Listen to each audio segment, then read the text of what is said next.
Jack stared at his monitor screen, rubbing his tired eyes. The midnight shift at the Deep Space Monitoring Station was usually quiet, filled with routine scans and the occasional space debris alert.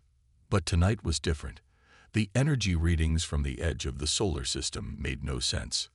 "Hey, can you take a look at this?" He called out to his colleague, Bill, who was making coffee in the break room.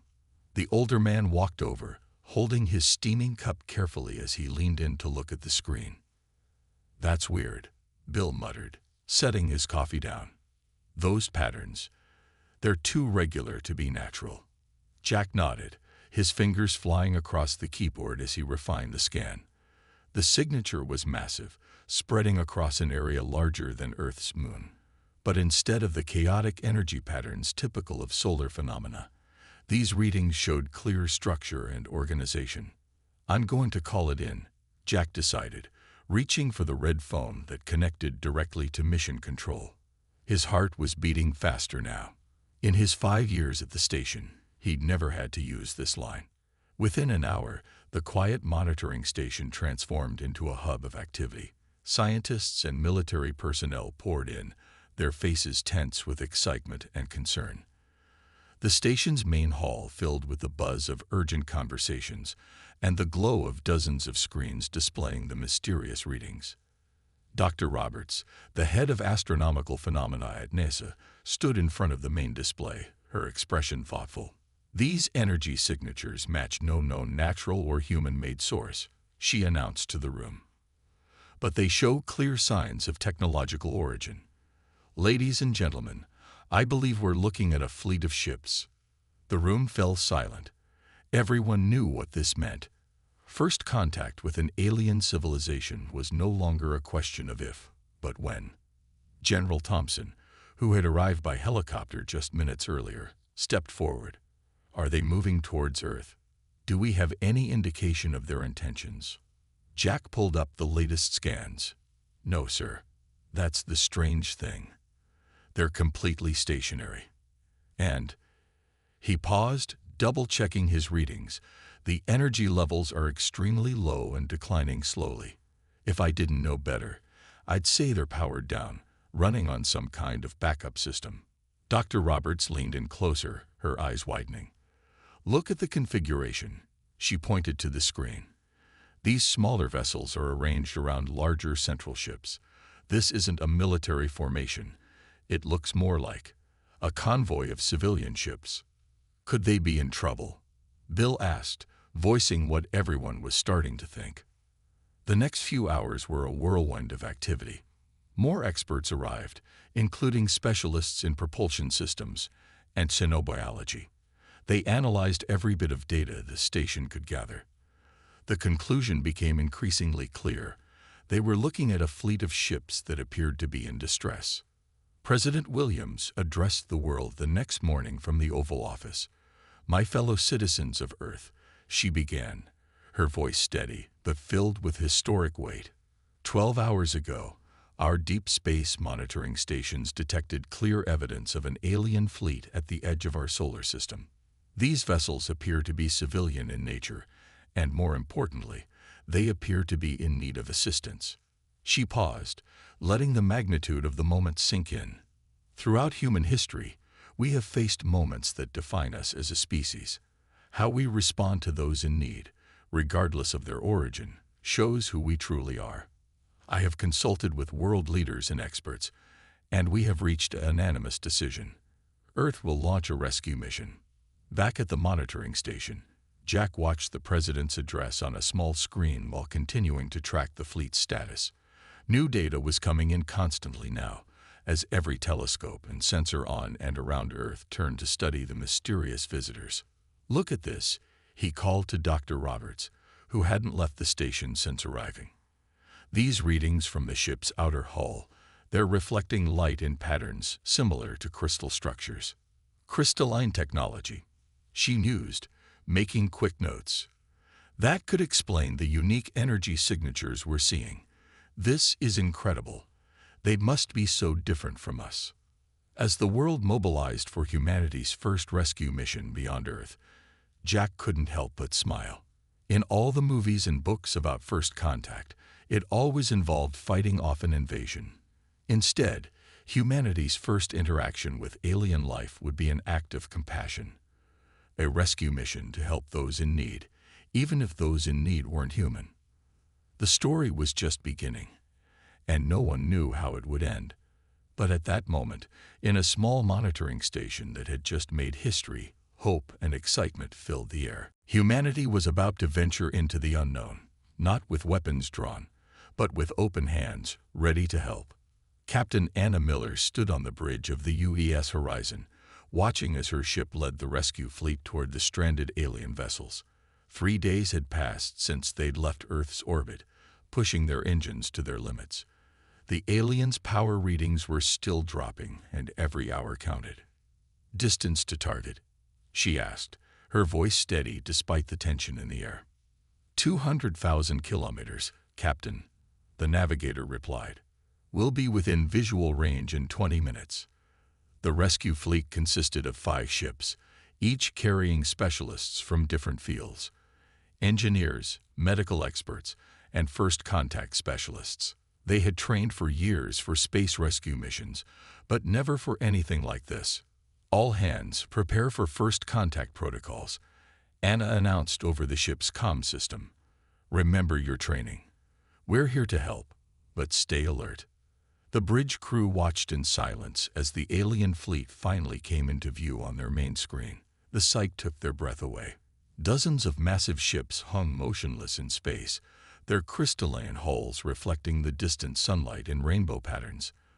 They were beautiful, but the low power readings from their systems told a story of desperate need. "Look at the size of them," whispered Tom, the chief engineer. "That central ship must be at least 3 kilometers long."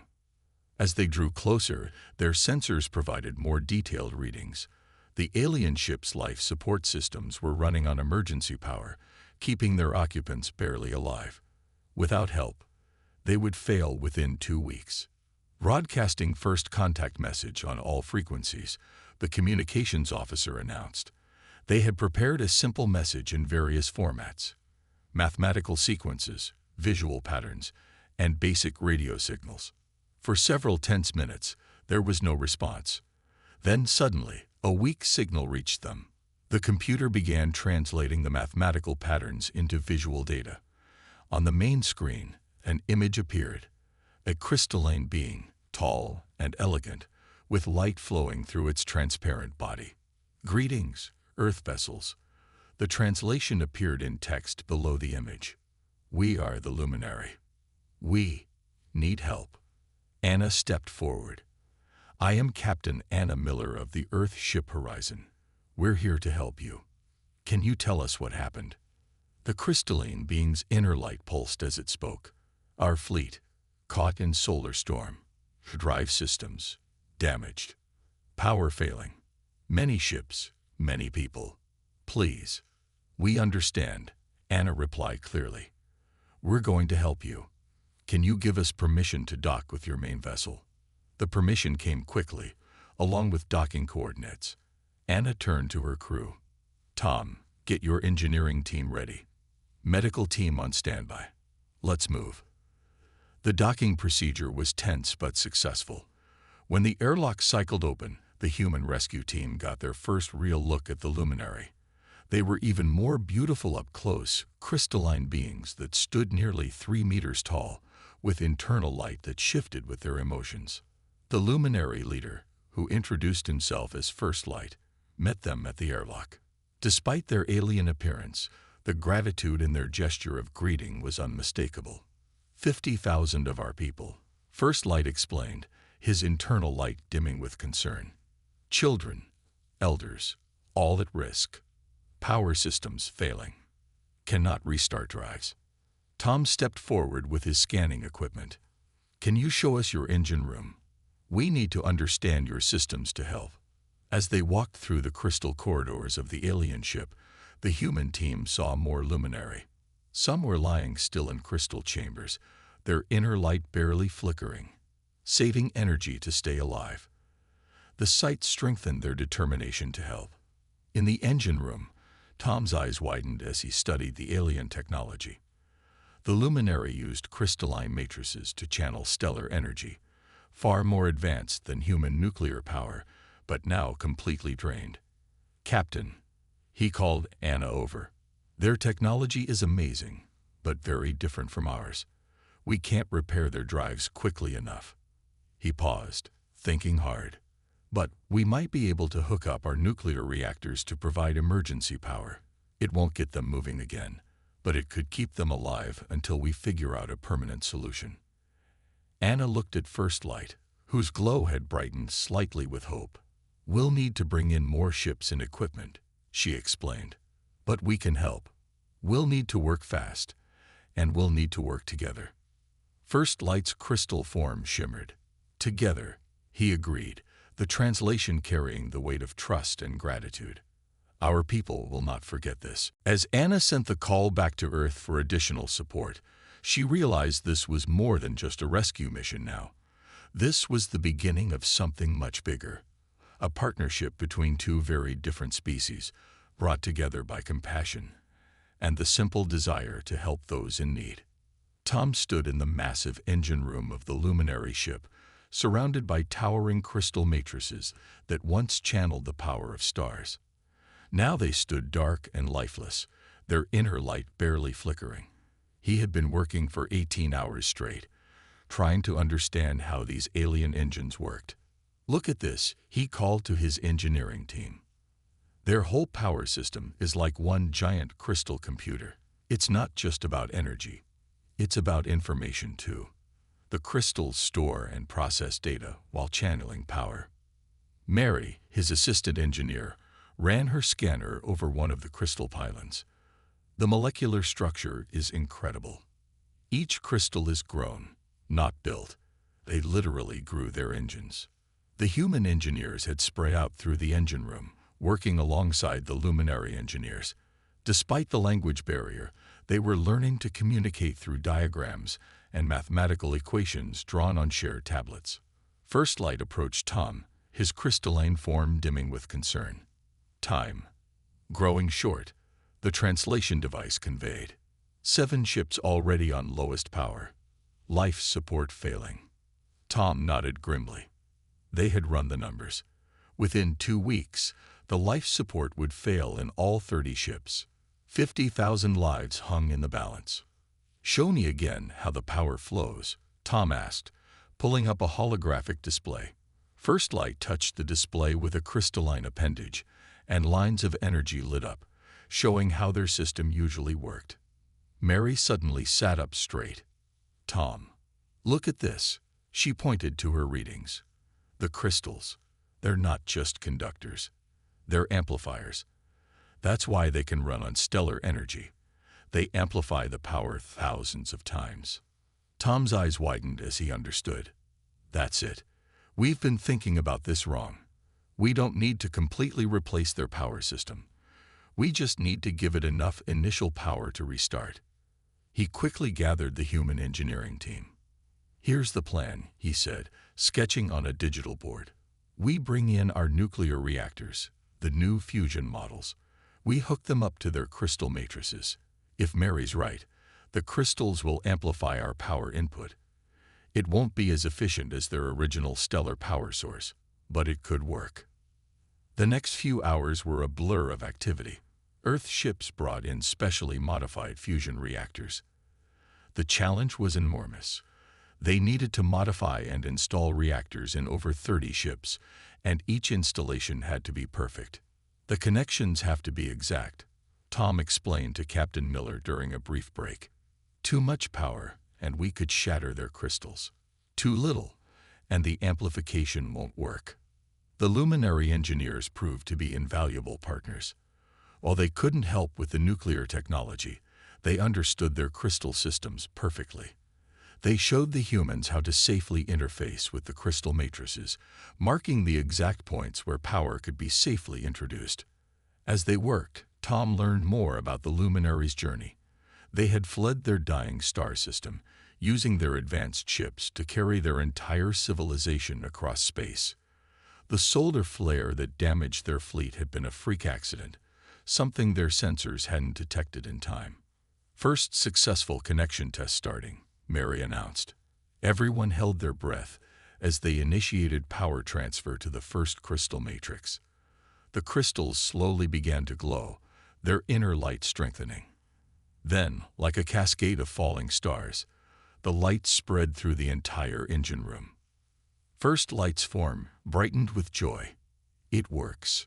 Power levels rising. Tom checked the readings. The crystal matrix was amplifying their reactor's output by a factor of thousands, just as they'd hoped. The power levels were stabilizing at life support levels. One ship down, Tom said with a tired smile. 29 to go. Captain Miller's voice came over the comm. Well done, everyone. But we're not out of the woods yet. We have 13 days to complete all ships, and we just spent 1 day on this first one. Tom looked at his team, both human and luminary. They were tired, but determined. Then we'll have to work faster, he said. We'll split into teams. The luminary engineers can prepare the connection points while we install the reactors. First Light moved closer, his crystal form pulsing with what they had learned was determination. We will help. We will learn. Together, we will save our people. As they prepared to move to the next ship, Tom realized that this impossible task was teaching both species something valuable. Sometimes the best solutions came not from one civilization's technology, but from learning to combine the knowledge of two very different peoples. The space around the luminary fleet buzzed with activity as more Earth ships arrived, bringing reactors and supplies. 5 days had passed since the first successful power transfer. They had managed to stabilize 7 ships, but time was running out for the others. Mary was checking readings in the engine room of the 8th ship when she noticed something alarming. The luminary engineer working beside her had started to dim, its crystalline form becoming cloudy. "Are you all right?" she asked, reaching for her translator. The luminary's response was weak. Feel, strange, internal resonance, disturbed. Mary quickly called for medical help. As she waited, she noticed her radiation badge had turned slightly darker than usual. Her heart stopped for a moment as she realized what might be happening. "Tom," she called over the comm. "We have a problem. A big one." Within an hour, the human and luminary leaders gathered on the UES horizon. The medical scans confirmed their worst fears. The luminary were highly sensitive to nuclear radiation. Even with standard shielding, the reactors were slowly affecting them. "We can't continue with the current plan," Tom explained, showing the radiation readings. "The levels are safe for humans, but the luminary's crystalline biology is far more sensitive. If we install reactors in all ships, we'll save them from power failure only to poison them with radiation." Captain Miller looked at First Light, whose glow had dimmed with concern. "How long before the radiation causes permanent harm?" 3 days, the luminary medical expert answered through the translator. "After that, crystal lattice damage becomes irreversible." The room fell silent. They had found a solution to the power problem, only to discover it would kill the very people they were trying to save. Mary had been quiet, staring at a sample of luminary crystal she'd been studying. Suddenly, she sat up straight. "Wait a minute," she said, excitement creeping into her voice. "Look at how their crystals handle energy. They don't just conduct it. They channel it in specific ways. What if we could use their crystal technology to channel the radiation too?" Tom caught on quickly. "You mean build radiation shields using luminary crystals?" "Exactly." Mary pulled up the crystal structure diagrams. "Their ship hulls already protect them from cosmic radiation. If we could grow similar crystals and layer them around our reactors." First Light moved closer, his glow brightening. "Yes, possible. Crystal gardens can grow new matrices, but time, very short." "How long to grow the crystals?" Captain Miller asked. 2 days, with energy boost from your reactors," First Light replied. Captain Miller stood up. "Then we work in parallel. Tom, take half the engineering teams and keep installing reactors in the critical ships, the ones closest to failing. But don't power them up yet. Mary, you work with the Luminary to grow these crystal shields. We'll retrofit the reactors with the shields before activating them. The next 2 days were a blur of non-stop activity. In the Luminary Crystal Gardens, huge chambers filled with glowing mineral solutions, new radiation-blocking crystals grew under Mary's supervision. The process was beautiful to watch as crystalline lattices formed and expanded like blooming flowers made of light. Meanwhile, Tom's teams raced to install reactors in the remaining ships.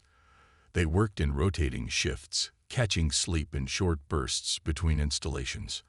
Earth sent more ships and crews to help, creating the largest space rescue operation in human history. By the end of the second day, Mary's team had produced enough crystal shields for 10 reactors. They began retrofitting the already installed reactors first, carefully layering the new crystals around them. Power test starting, Mary announced as they activated the first shielded reactor. Everyone watched the radiation monitors tensely. The levels stayed well within safe limits for the Luminary.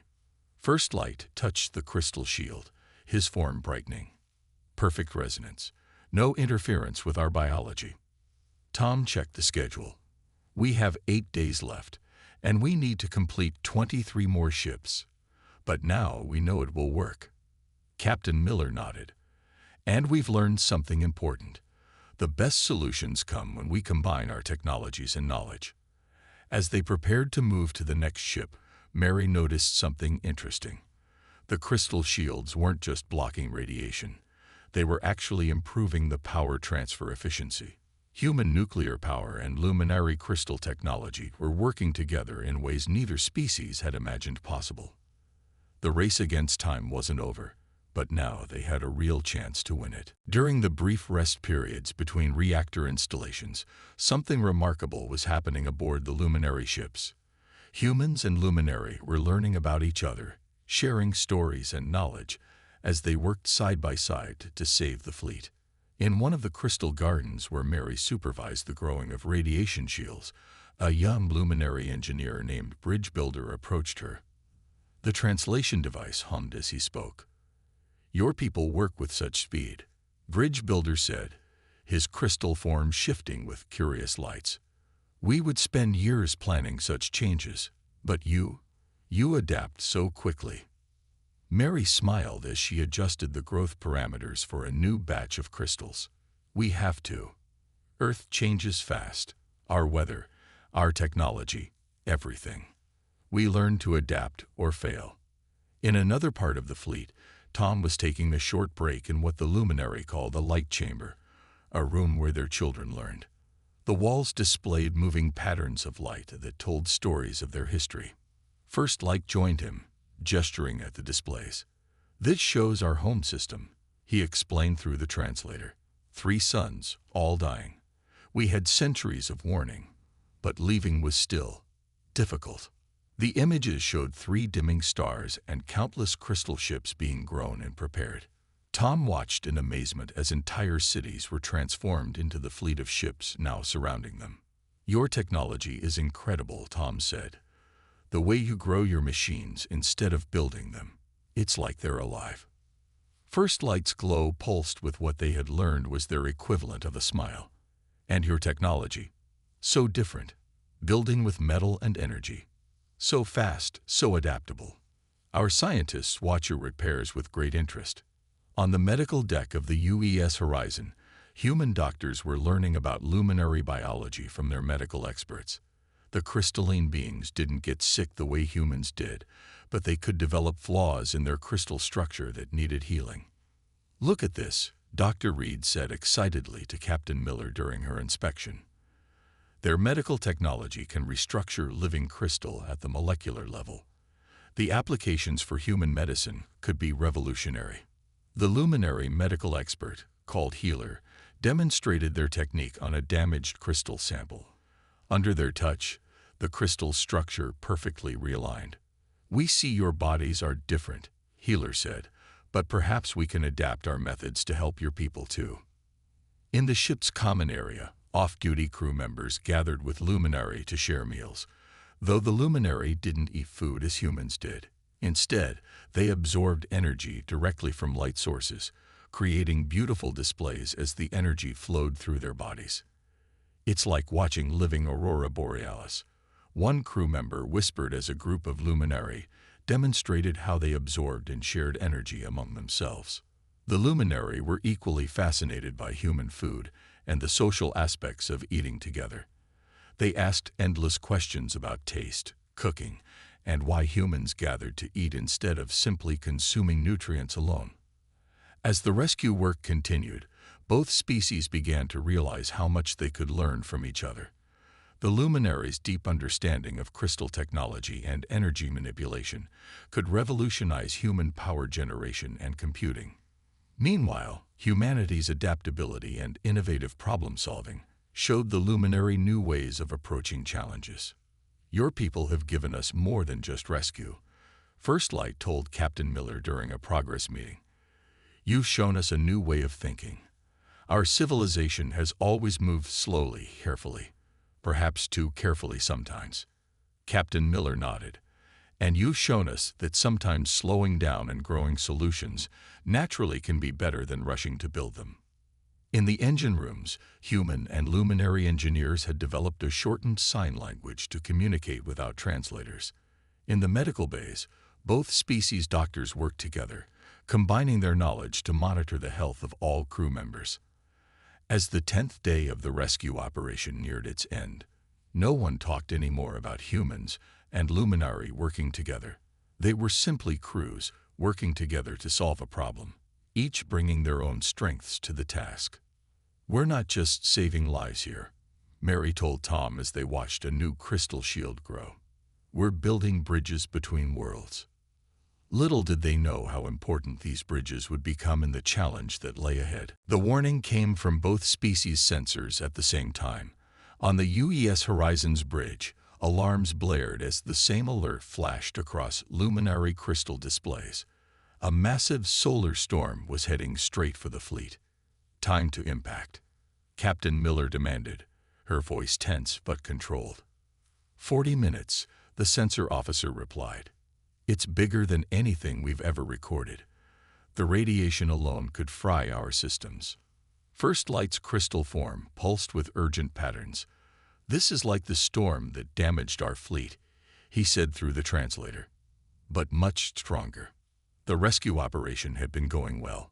25 ships now had working, shielded reactors.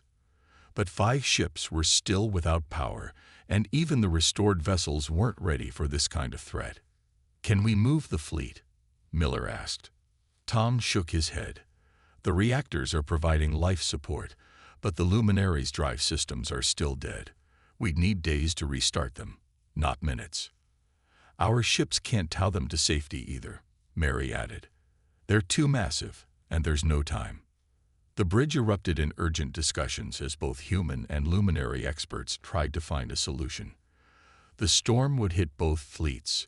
Human and Luminary alike would be caught in its fury. Bridge Builder, who had been quietly studying the sensor readings, suddenly brightened. "The crystal shields," he exclaimed. "They don't just block radiation. They channel it." Mary's eyes widened as she understood. "Of course, the crystal matrices we used for radiation shielding. They're actually redirecting the energy, not just blocking it." Tom jumped in, excitement building. "If we could link all the shields together, create a network, we could make one giant shield around both fleets." First Light finished, his glow pulsing rapidly. Captain Miller leaned forward. "Can we do it in 40 minutes?" "Yes," Tom said slowly, "but there's a catch. We'd need to channel the storm's energy through every reactor and crystal matrix in the fleet. One miscalculation, one misaligned crystal, and the whole network could shatter." Bridge Builder finished, taking both fleets with it. The captain looked around the bridge. Human and Luminary crew members stood side by side, all waiting for her decision. They had 40 minutes to attempt something never done before, or face destruction. "How do we start?" she asked. The next 30 minutes were controlled chaos. Every ship with a working reactor had to be precisely positioned. The crystal shields needed exact alignment, creating a massive web of energy channeling pathways between vessels. Tom and Mary coordinated from the horizon, while Bridge Builder and First Light organized the luminary ships. Crystal experts and human engineers worked at incredible speed, linking systems that were never designed to work together. 20 minutes to impact. The sensor officer called out. In space around them, the linked crystal shields began to glow as they powered up. The network looked like a giant web of light connecting all the ships. "Wait," Mary said suddenly, looking at the readings. "The 5 unpowered ships, they're creating a gap in the shield. The storm will tear right through there." First Light moved quickly to a crystal console. "We can extend the matrix pattern." Bridge Builder, "Help me redirect power from our life support crystals." "But that would mean," Tom started. "Yes." First Light's glow dimmed but remained steady. "We risk our lives in those ships. But without the shield, we all die anyway." Captain Miller watched as the luminary made their choice, diverting their precious remaining power to help save everyone. The gaps in the energy web began to close. 5 minutes to impact. Shield network at 98% coverage. Power flow stable. Holding. The first waves of the storm hit like a hammer of light. The shield network lit up brilliantly as it caught and channeled the solar energy. Inside the ships, crystal matrices hummed with strain as they processed more power than they were ever designed to handle. "Shield is holding," Tom shouted over the noise of overworking systems, but we're only at the beginning of the storm. Through the viewports, they could see the shield glowing brighter and brighter as the storm intensified. Human technology and luminary crystals worked together, fighting against nature's fury to protect both species. Now all they could do was hold on and hope their combined technology was strong enough to survive. The storm raged for 3 hours. Inside the protected zone created by the linked shields, both fleets rode out nature's fury together. The crystal matrices glowed like captive stars as they channeled the storm's enormous energy. "Power levels are off the scale," Tom called out from his station. "The crystals are taking in more energy than we thought possible." Mary watched in amazement as the shield network didn't just block the solar storm, it absorbed it. The luminary crystals were storing the very power that had once threatened to destroy them. "Look at the readings from the damaged ships," Bridge Builder said excitedly. "The excess energy, it's feeding back into their systems." First Light's glow brightened suddenly. "The storm, it's powering our drive crystals. Our engines are recharging." Captain Miller watched as the impossible happened. The solar storm that should have destroyed them was instead giving the luminary fleet new life. One by one, the ship's original power systems began to come online, their crystal matrices now fully charged by the storm's energy. Shield network at 120% capacity and holding. Tom reported, "These crystals can take a lot more punishment than we thought." When the storm finally passed, both fleets emerged unscathed. More than that, the luminary ships were now fully powered, their systems restored by the very force that had once crippled them. As the shield network powered down, cheers erupted throughout both fleets. Human and luminary crews celebrated together, their combined technology and trust in each other having achieved what neither species could have done alone. In the following days, as the luminary restored their ships to full operation, First Light called for a meeting with Captain Miller and Earth's leaders. The crystalline beam's form glowed with formal patterns as he made an unexpected proposal.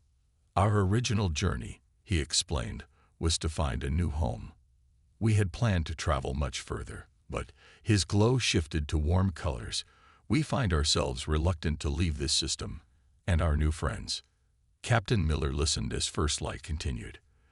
"The outer reaches of your solar system, what you call the Kuiper Belt, it would suit us well. The radiation is lower there, and the resources are plentiful. With your permission, we would like to establish our new home there." The response from Earth's leaders was swift and positive. The idea of having the luminary as neighbors, sharing their advanced technology and wisdom, was too valuable to pass up.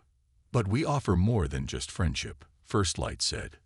"During the storm, we discovered something extraordinary. The linked shield network. It's more than just a defense system. It could be the foundation of a new type of space station, one that draws power directly from solar storms and cosmic radiation." Tom and Mary exchanged excited looks as they understood the implications. A joint human luminary space station, combining human adaptability with luminary crystal technology, could revolutionize space exploration for both species. 1 month later, Captain Miller stood on the bridge of the UES Horizon, watching as construction began on the first joint human luminary settlement. The massive structure took shape in the Kuiper Belt, its crystal portions growing naturally while human engineers added their own sections. "It's beautiful," Mary said, standing beside her. They watched as a crystal spire grew upward, catching the distant sunlight and breaking it into rainbow patterns. "More than beautiful," Tom added. "It's the future. Think of what we can accomplish together. Their crystal technology, our innovation." First Light joined them at the viewport, his crystalline form reflecting the starlight. "Today marks the beginning," he said, "not just for our peoples, but for all the species we may meet in the future. Together, we are stronger." As Captain Miller looked out at the growing station, she thought back to that first signal they detected, when a simple rescue mission turned into humanity's greatest adventure. The luminary had come seeking a new home, and instead both species had found something far more valuable: a true alliance, forged in crisis and built on trust. In the vast darkness of space, the new station glowed like a beacon of hope. Human and luminary worked side by side, building not just a structure, but a bridge between two civilizations. Their differences had become their greatest strength, and their future together held endless possibilities.